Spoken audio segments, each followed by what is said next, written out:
अस्सलाम वालेकुम नाजरीन, अज का व्लॉग करने जी शुरू। अज पट्टन आया जी पनीरी। असी बड़ी काफ़ी दूरों के उत्थे नेड़े नेड़े मुंजी जी ना वो लग चुकी है।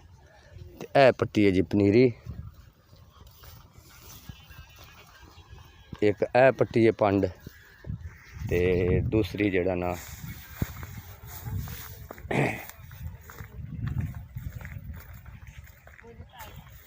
यह पनीरी है जी। ये थोड़ी थोड़ी मोटी हैगी है पनीरी, तो ये उतों टुटदी है तो बड़ी मुश्किल नाल पट्टी है। तो उम्मीद है कि 2 कनाल इहदे नाल ना फिट हो जाएगियां। तो सवेरे तैयबा रानी और मोहम्मद सुभान लैके तो सुबह जड़ा ना ऐसी जनाब ना फिट करांगे। 2 कनाल हुई या 3 कनाल हुई। तो यह जनाब ना इस साइड का माहौल है।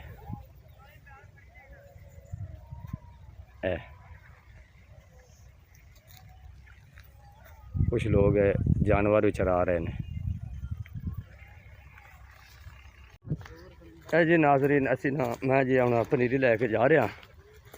है देखो जी, सिर ते चुक के एक पहला गेड़ा मैं सट आया, तो दूजे गेड़े थे मैं आख्या मैं वीडियो बना लवां तो दोस्तों ने विखा लवां। तो यह जनाब मैं पहुंचा खड़ा है सामने रफड़ दे विच। तकरीबन मगरब दी अजाना आवन वालियां हैं।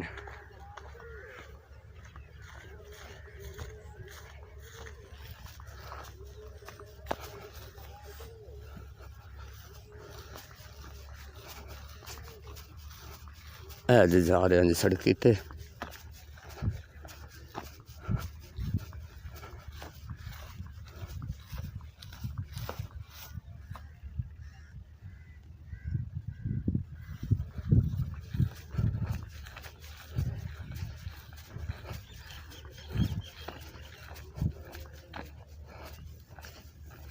है जी ना ए सुट दी है।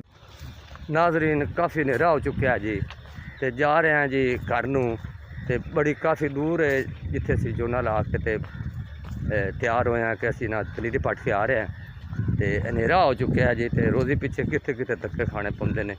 तो एक मुंडा है साडा, वो कोई अद्धिया नूं छड्डण गया मोटरसाइकिल ते फिर वो आके रस्ते में सानू लै जाएगा तां असी पहुँचना। तो यह देखो जी कितना मतलब रस्ते दे विच ना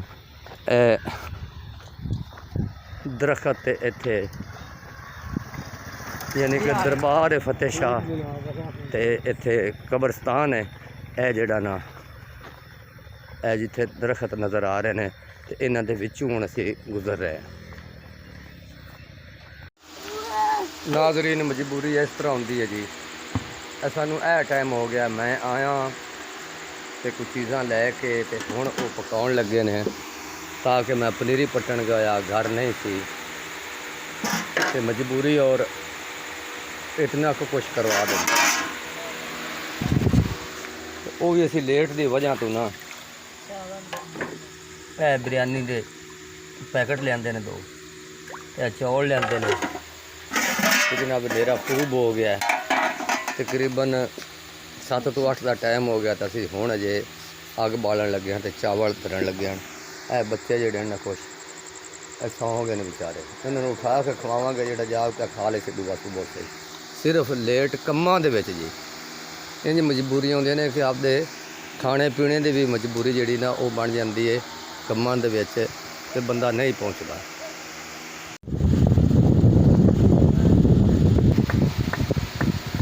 है जी हुण कुंडी दे विच असीं मसाला मसूला कुट रहे हैं। तो हुण असीं जनाब ना पकावांगे अग उबाल के चौल। हुण अग बढ़न लगी है।